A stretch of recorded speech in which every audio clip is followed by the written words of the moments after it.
Welcome, everybody. We're very, very pleased to be here today to present something that's really important to all of us here. We're going to talk a little bit about third-party risk management and kind of the evolution or revolution, where we've been and where we are and where we need to go. We're going to talk a little bit about a new initiative that we've just launched about a year ago, and how a number of industry healthcare leaders have come together, both on the payer, provider, and supplier side, to try to make a difference, because we know as the world continues to change and evolve, we've got to make changes and evolve with it. I'm Brenda Calloway. I work for Healthcare Service Corporation. I've been in the healthcare industry for 30 years, specializing in information security and risk management.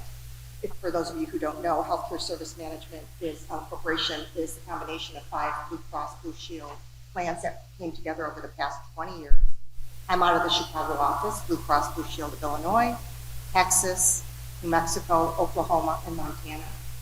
We serve about 20 million members across the 5 plans. We have about 25,000 employees across the 5 plans as well. And we take it very seriously, the importance of making sure we serve our members well, protect their information.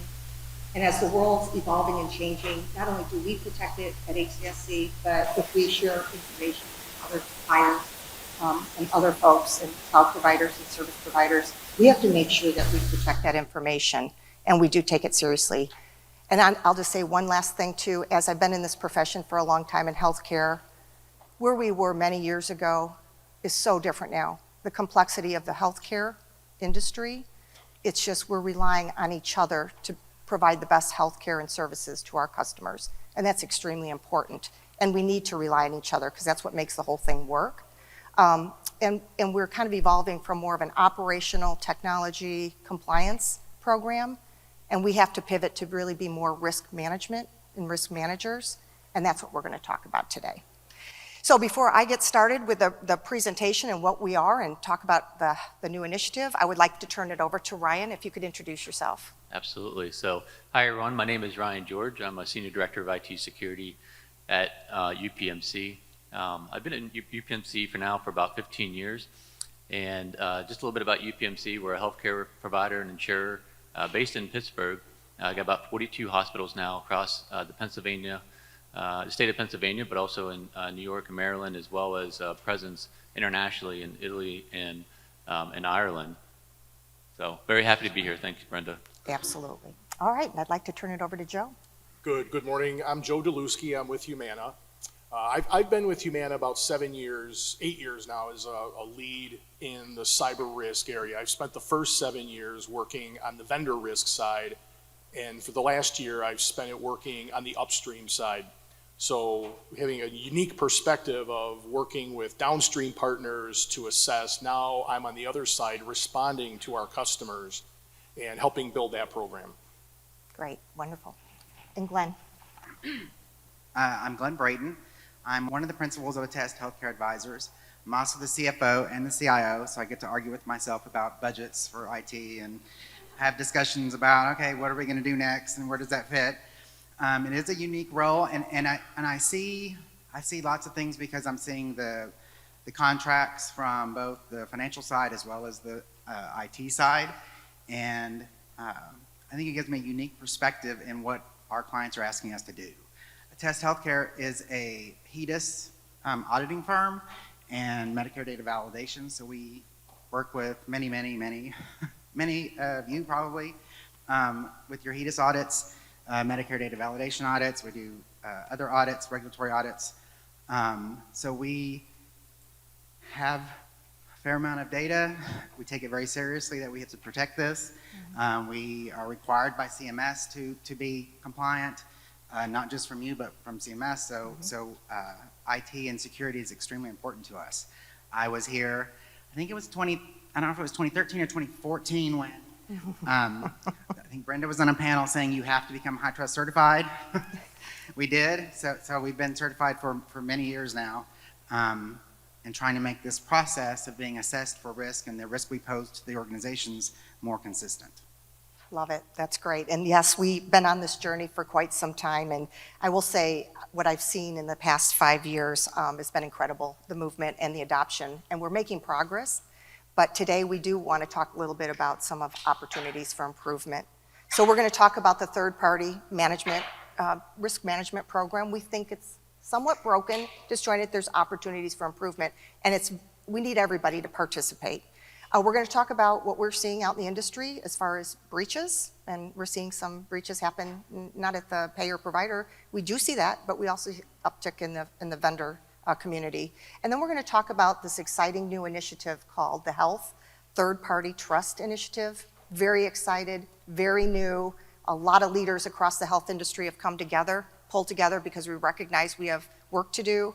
And then we'll talk about some recommended practices that we all came to evolve and to document, and we'll provide some guidance to everybody on how to adopt those recommended practices. So, don't want to be an alarmist or anything, but we feel like the third-party risk management program, like I said, it's broken. It needs work.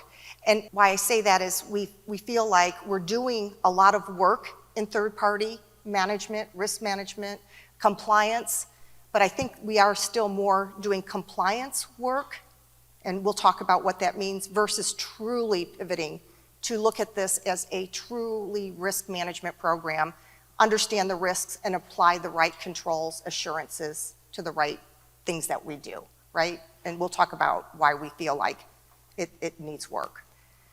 So we did some research, and we went out and looked at the data, and we found out that unfortunately 55% of healthcare organizations has suffered a data breach in this past year.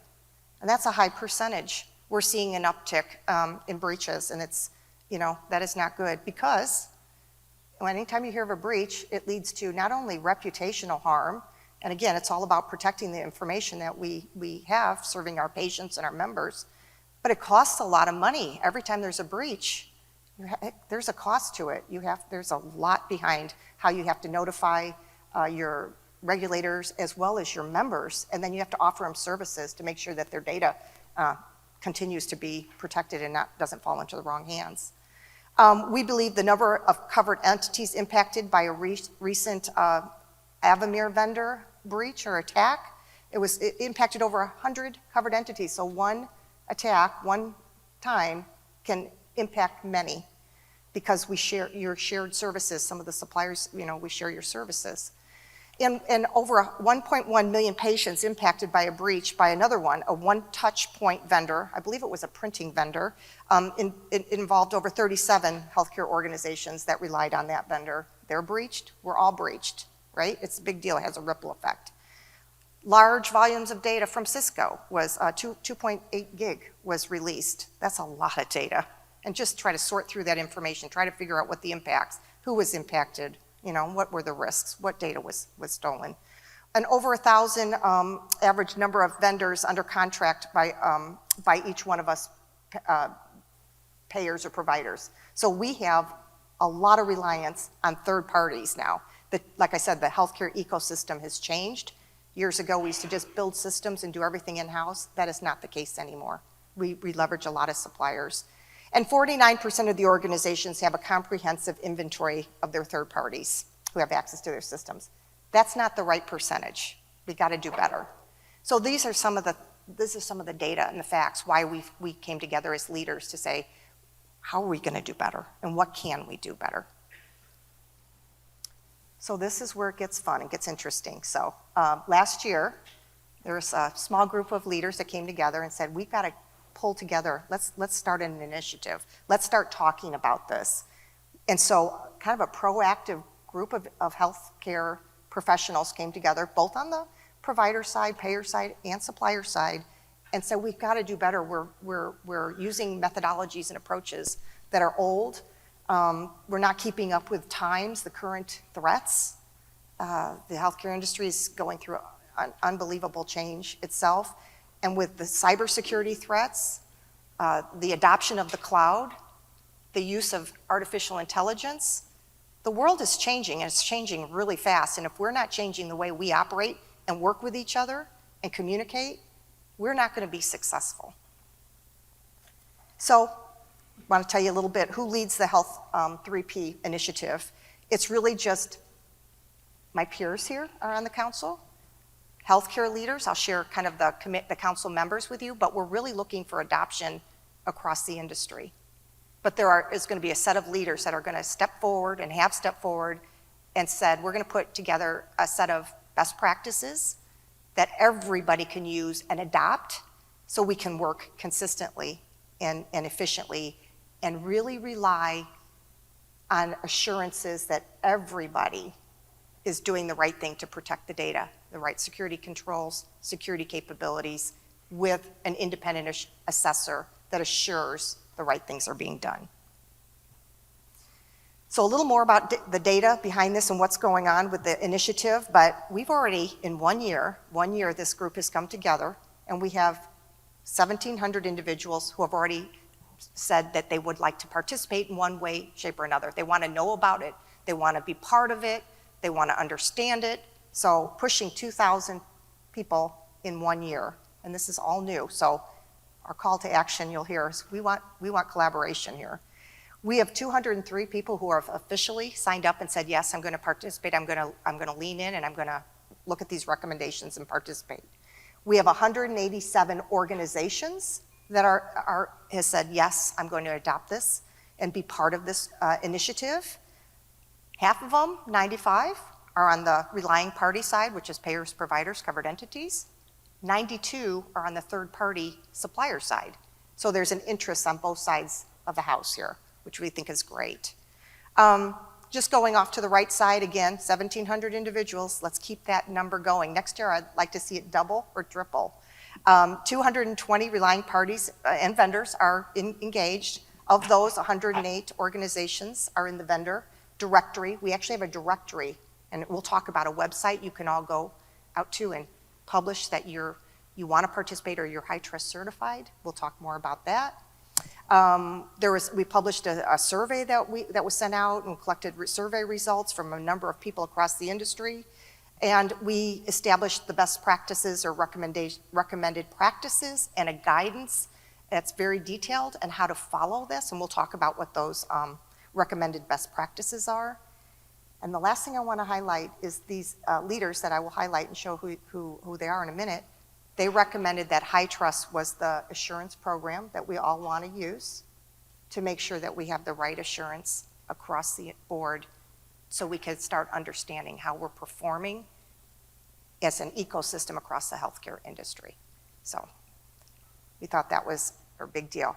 I'm not going to read all these names, but I think I just want to highlight these are the actual members who've come together who are on a council. We've been meeting on a regular basis, monthly, and myself, not weekly, with some of the council members, talking about it, developing the recommended practices, trying to really dig into root cause, what is the problem, and then how are we going to solve it. But if you look at some of the organizations, they're large organizations. We're serious about this, and we really want to do a good job, and we know we have to do better. So, again, what is the problem statement? What are we trying to fix? What's wrong? Because it's not like we haven't been doing third-party management for some time now, right? But we still feel like we're not doing things consistently. We're using old approaches.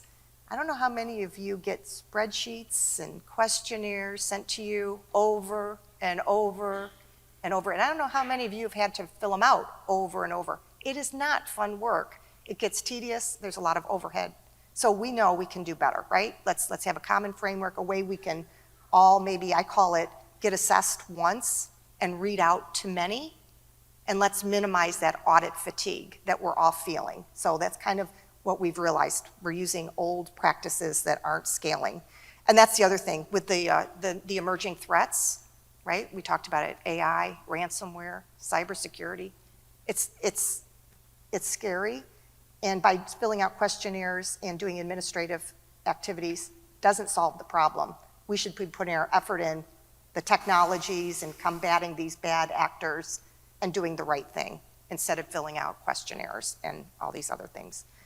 So this team, this council came together and we said there's an urgent need, and I mean urgent need for all of us to move quickly come together and figure out a way how we can use a common framework, be consistent, have repeatable processes, and most importantly, have reliable results that we can trust each other.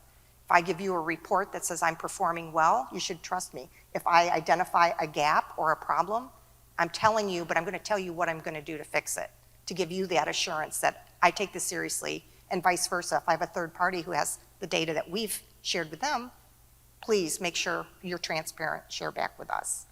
So we're in an urgent situation in the healthcare industry. We're moving at a very, very, very fast pace. Our regulators and customers are demanding a lot from us, and Joe will highlight that. So we have to do better.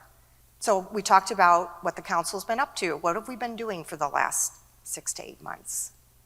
We talked about it. We came up with 6 concise but very focused areas that we want everybody to kind of focus on, like I said. Starting with contract language that's very concise, not ambiguous, very clear. Let's be proactive. Let's talk about those requirements up front. Not in just the services that you're providing for us and SLAs, that's really important. Let's understand what those services are.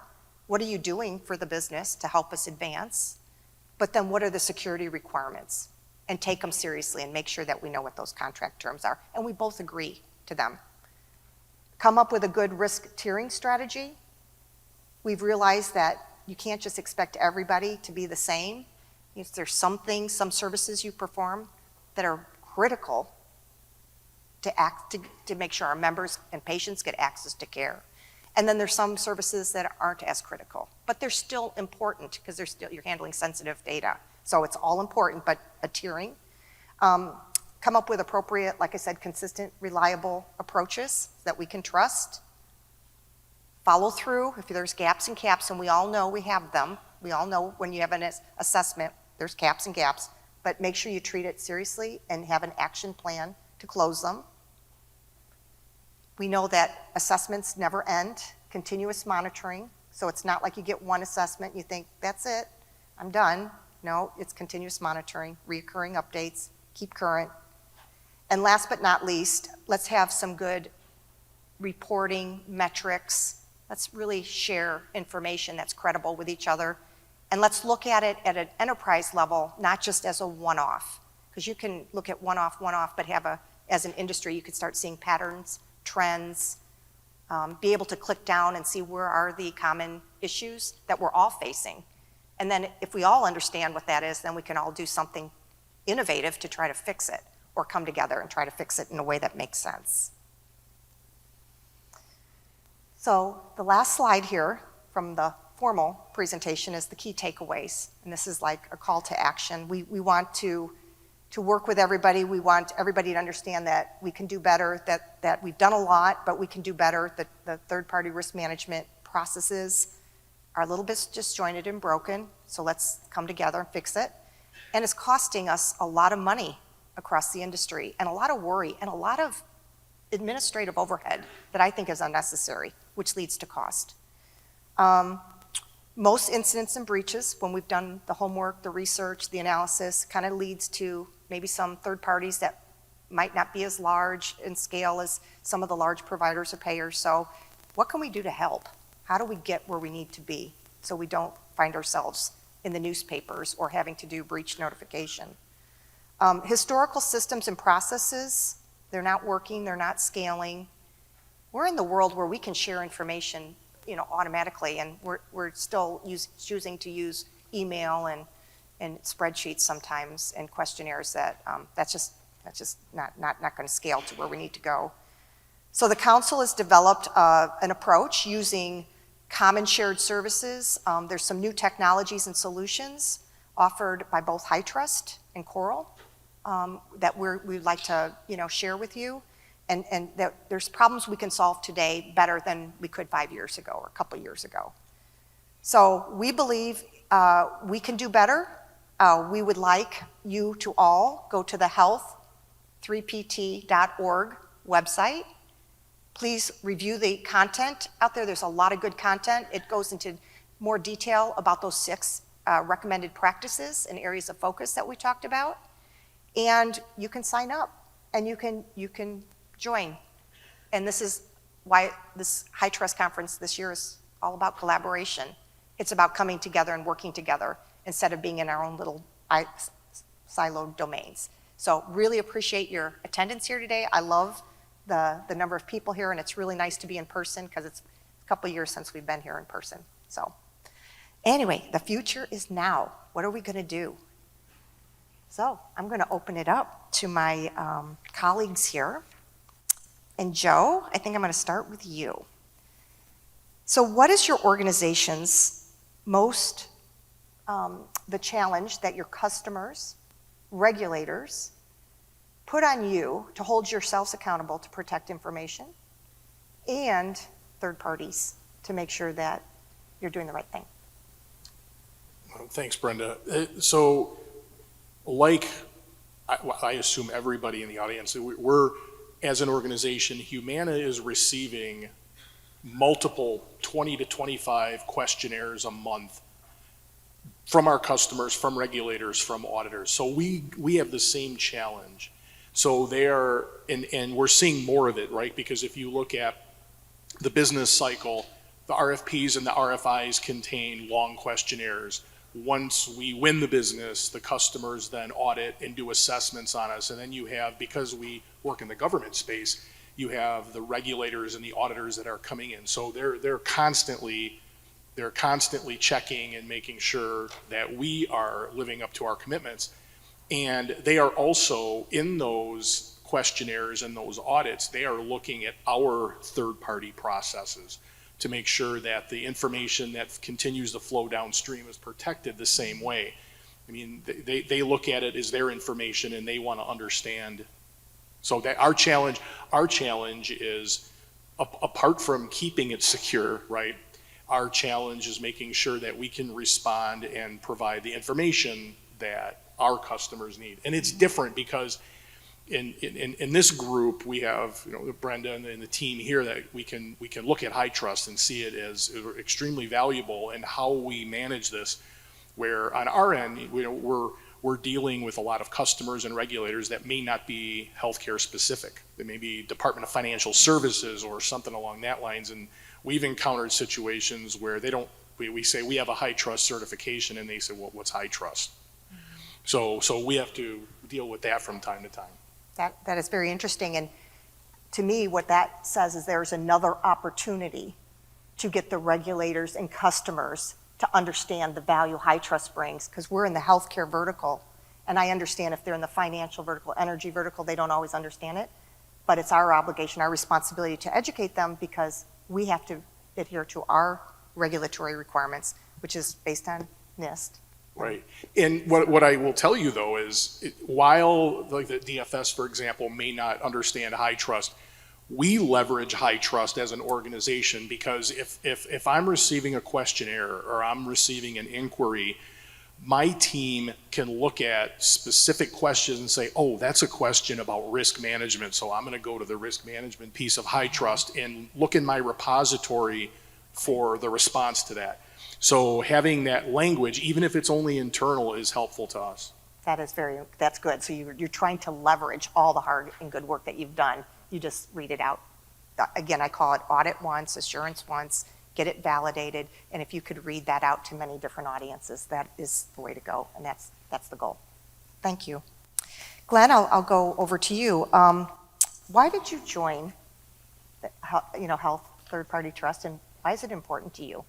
It's important to me because I'm doing the contracts. So the contract says you need to be High Trust certified. You need to have the assurance that our data is secure. We want to make sure your data is secure because we have your data and we want to make sure it's secure. And we want to assure you that it is. So the contract says we need to be High Trust certified. Okay. And then in year 2 or year 5, we get a questionnaire. And they're like, well, yeah, we want your High Trust we want your certification, but then we want to ask you all these questions. Do you have an access control policy? And I'm like, I don't have time for this. you want High Trust? You need to accept it. I'm not answering these questionnaires. And this joining in this and trying to do an initiative is really, can we accept, can we come to an agreement that this will help you accept our security posture? We're a small organization, and we go through this large effort to become certified, to continue to be certified. It should be close to enough. You may need some qualifying questions. That's fine.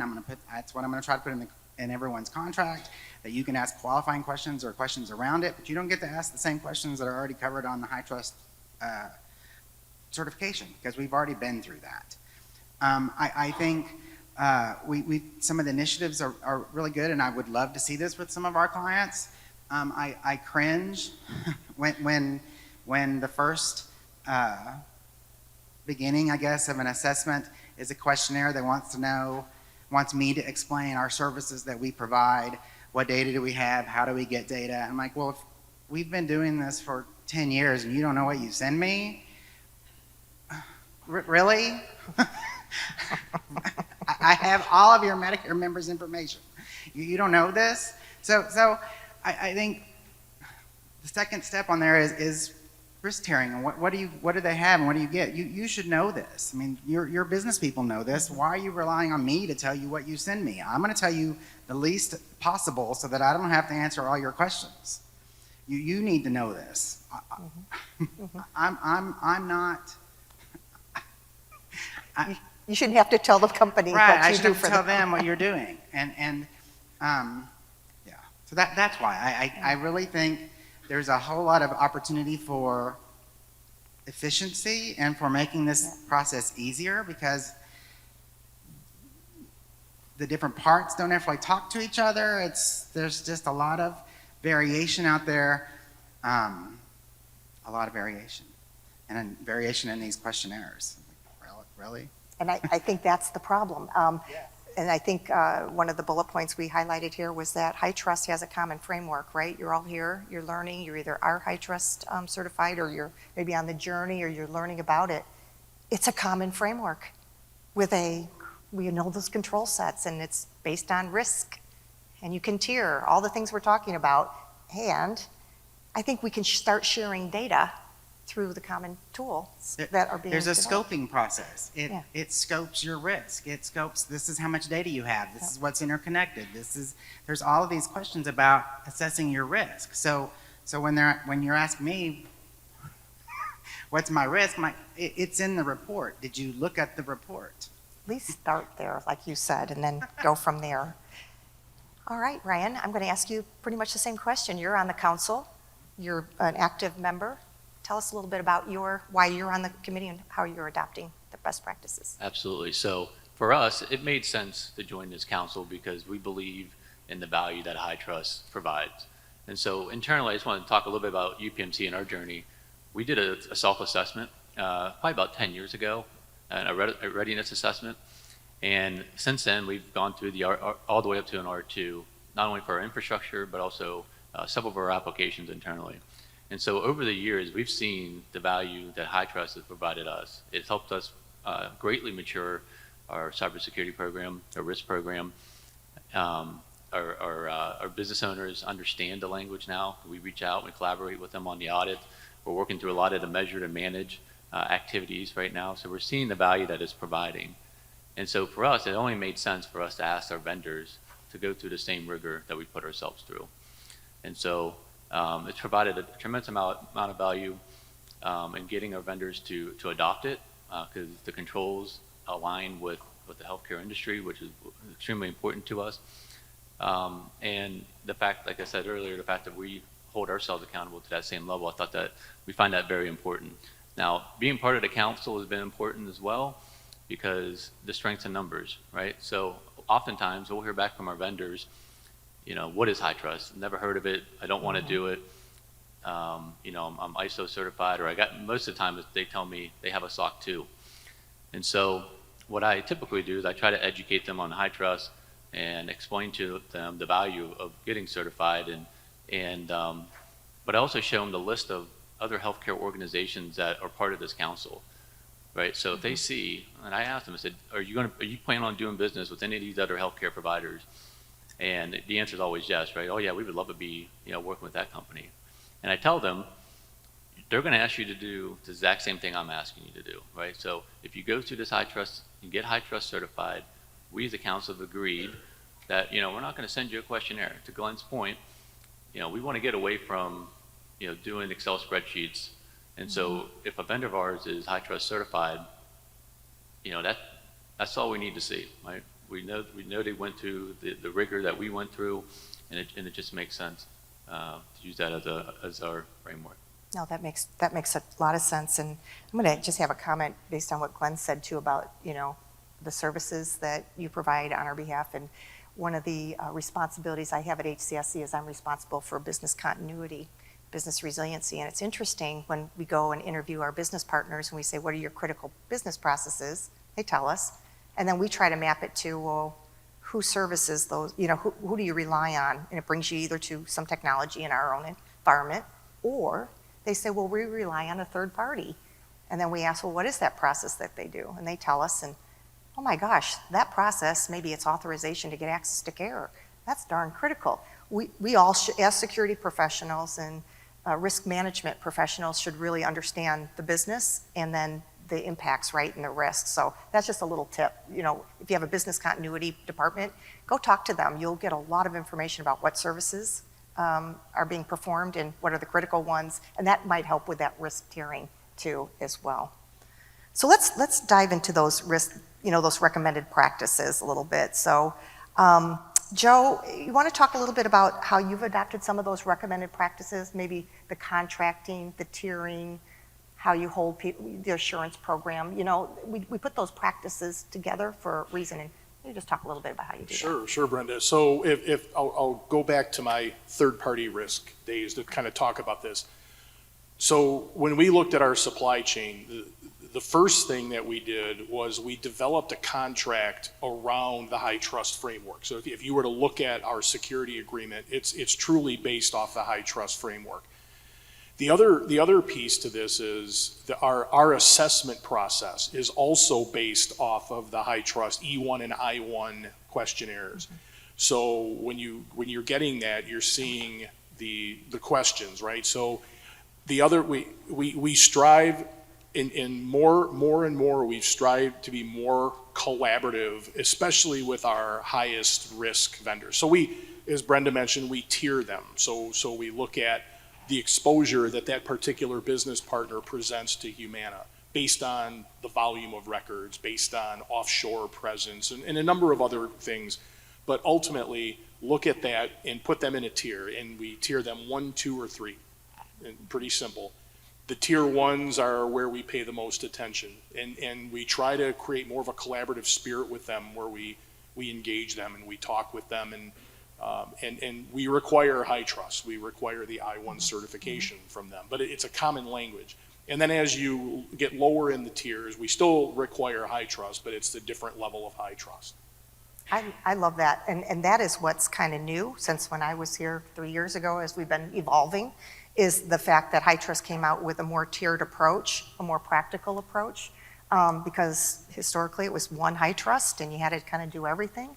And I think that put a lot of burden and overhead on a lot of suppliers who maybe weren't at the highest risk level, or you just need to start and get in your foot in the door, get in the journey to get the right controls and security capabilities implemented, so everybody has that assurance and confidence that we're doing the right things for our patients and our members.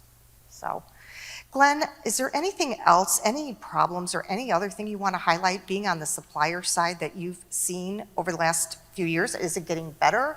Do you feel like we have influence now that we've got this council together? It's getting a little better. Okay. I think some of the challenge we still have is, well, I've got two sort of pieces on that. So it's somewhat getting better. So our challenge can be when we're trying to contract with someone, they're bringing us in. It's hard. I don't know. I'm assuming it's hard. It's hard for the risk people or the IT security people to understand the service we provide. So they have these templates that they want to evaluate you by. Do you provide a service? What's the service? I'm like, well, I'm sort of a service. I'm your auditor. So I'm making sure you do what you do right. So it's not really a solution. They want to do solution evaluations. What controls are on your website for us? I'm like, oh, I have a website for you. You send me your data through this or your process, and then I audit it. That's what I do. So a lot of the challenge for us is getting to the right baseline, I guess, or the right contract, the right terms, the right security terms for what we do, because we're not a web app provider. We're not an IT provider. We're a different type of supplier. So that can be a challenge. And then the other piece that I'm seeing that I still shake my head and I don't know what to think. We serve hundreds of clients, and there's a good chunk of them that have never asked or assessed or have ever asked us for our security reports, no assessment, nothing. Nothing. Wow. And I'm not sure how they get by with that, and I don't know.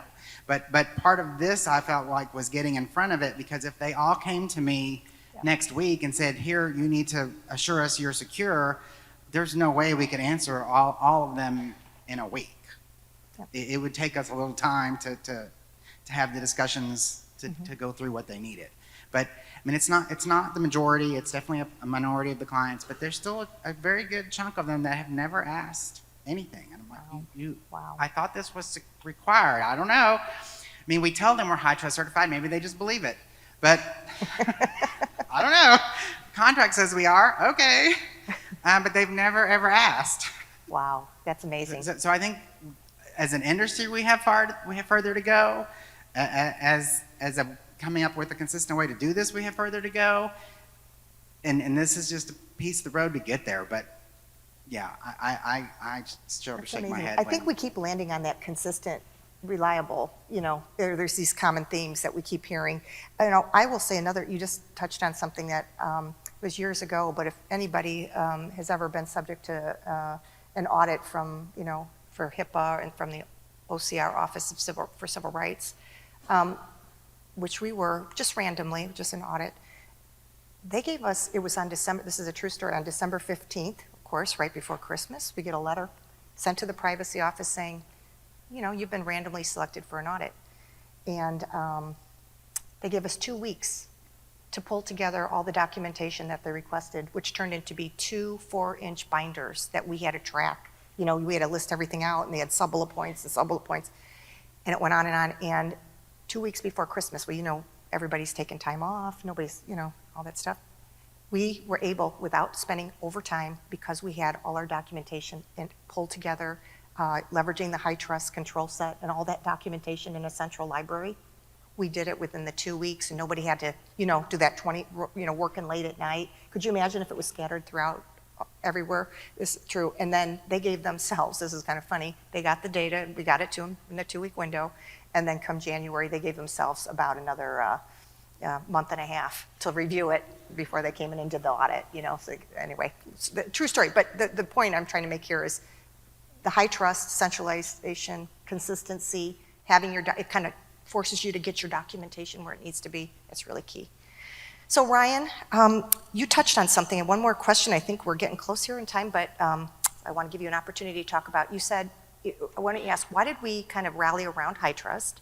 Because you said there's other audits out there. There's a SOC 1, a SOC 2, there's all different kinds. What is your thoughts about high trust and the framework versus other types of audits? No, absolutely. So I really like high trust just because of how they have it broken out: the policy, procedures, control implementation, and the measure to manage. So for us, it really helped us, lay the base, the foundation at our organization with policies and procedures, right? What are the things we're supposed to be doing, and how are we supposed to be implementing those controls? And so by utilizing that and really focusing on the control implementation, right? When you look at a security program, there's hundreds of controls that we would need to think about, right? There's so many different ways that we can get compromised as an organization. And so high trust really is helping us cover all of our bases in that regard, right? And then from a maturity standpoint, like I mentioned earlier, the measure to manage has been a tremendous help for me, right? Looking at my teams and saying, for these different controls, how can we get better, right? This is, as we've talked about all the time, right? The attackers are constantly getting better, so we have to get better. And so one way we do that is we measure our controls and we manage them, right? How is their vulnerability management program doing? Are we addressing the critical controls or the critical vulnerabilities in a timely fashion? And when you're monitoring that, you can respond when you're not meeting the level that you expect to meet. So, for example, if we typically hit 95% of addressing the critical vulnerabilities on every month, and then all of a sudden we dip down to 85%, that's a problem. We need to respond to it. So High Trust has helped us, put a program in place to help direct our program internally. That's great, yeah. Measured and managed, or managed and measured. I would like to take the opportunity to see if there's any questions, comments from the audience. We already got one. Got a couple. All right, right over there. And then we've got another one there.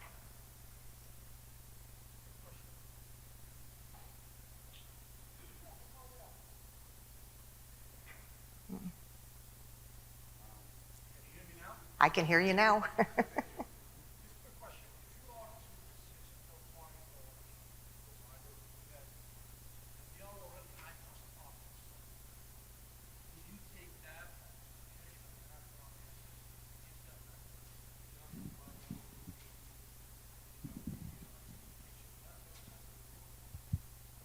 Did I hear you correctly? If you said if you had an R2 and you were High Trust certified, would we accept the letter? Is that what you were saying, certification letter? That is our goal. Our goal is if you can demonstrate and you have a certification letter that you're High Trust certified, then our goal is to accept that, and we don't come back and ask other things, unless we might come back with clarifying questions for caps and gaps, but we should not be sending another long questionnaire, spreadsheet, or another assessment. That should suffice. Yeah, that's absolutely what we do. So if you have an R2 and we're looking to do business with you, we don't make you do anything else, right? We just want to know that you maintain that certification. Now, we will ask you some additional questions just around the relationship, right? Like, how much of our data are you going to have? What are your retention requirements? Do you have to abide by HIPAA or FDCPA, et cetera? But we need to understand that relationship a little bit better. So there'll be some questions around that. But as far as security questionnaires, you have an R2, we're happy as a clam when we hear that. So. And if I can add something, that's the value of the Health3PT. There are still organizations that haven't adopted that philosophy, and even with a High Trust certification, are making you answer the questionnaires in detail. I encourage you. This is an opportunity to have a voice and for you to be heard and talk to these organizations about moving in that direction. I've already had a couple people, we had a few questionnaires that went out unintentionally, because they didn't realize that they had their certification, and somebody did come to me because they knew I was on the council. I was able to reach out to the person who's responsible, and they said, let me look into it. I think we maybe made an error or something, but that is our goal. So if there are things that happen that don't make sense, and I'm up here saying, and you get a notification or questionnaire, call me, and we'll dig into it. Any other questions? We've got a question over here. Trying to understand this third-party initiative vendor. So we are only considering vendors as a third party, right? For some certain SaaS applications, the clients could be kind of a vendor. And of course, the security posture should be on our infrastructure, how we handle our firewall, malware, all that. But still, if there is a technological integration, does this third party cover that? What do the clients do? How do they do their social engineering? Because we don't want to fall prey on their negligence. Is there any element in the third party should be considered in the sales cycle? Whom I'm dealing with, right, to take this risk? Is there an element there? Joe, I think they're talking about more the customer client side and commitments. Any thoughts? And if you could, I'm trying to piece together the question. So if I understand, what you're trying to do is identify up front where the risk is. Yeah. Okay. On the client side and make sure that they do the right thing. Is there a control for that? I mean, the best we've done is have in the contract that it says that they'll take care not to infect us and vice versa. We won't infect them. We have had clients who've had breaches and were affected by ransomware, and then we took steps. But there's definitely nothing that I've ever had in a contract that said, client, you have to do A, B, C in order to use this service. I haven't seen anything like that. Yeah, same here, Glenn. Now, there have been instances in my time when I was doing third-party work where we would sometimes have a supplier or business partner that would want to somehow upstream contract with us, and we basically said, no, we're just not going to engage in that. All right, any other We have questions? one more question here. Okay. Hello, can you all elaborate a little bit on supply chain risk, and do you see that as a third-party risk, or is that handled in a different domain? So I'm specifically talking about like NIST 853 Rev 5 is focusing on supply chain risk, right? Like on hardware, third-party components of software and all. How are you all looking at that problem? Is it part of what you define as traditional third-party risk, or is it separate? Am I making sense? Could you say it again? I don't know if you guys caught that. Yeah, it was a little hard to get the question. Just repeat it. Sorry, let me It's repeat okay. that. So this is about supply chain risk, right? So when you're procuring devices from out of country and from state actors that may not be very favorable to U.S. interests, right? How are we evaluating that, and is that part of the framework, or are we looking at it? Is it still in works? Any advice to us? I think you're talking about like cybersecurity threats and people Exactly. outside the country. Yeah, I think that's all about risk management, right? It's trying to understand what the risks are, understanding what they are, what could happen, what could be the impact to your business. And then I think it's all about putting the right security capabilities and controls.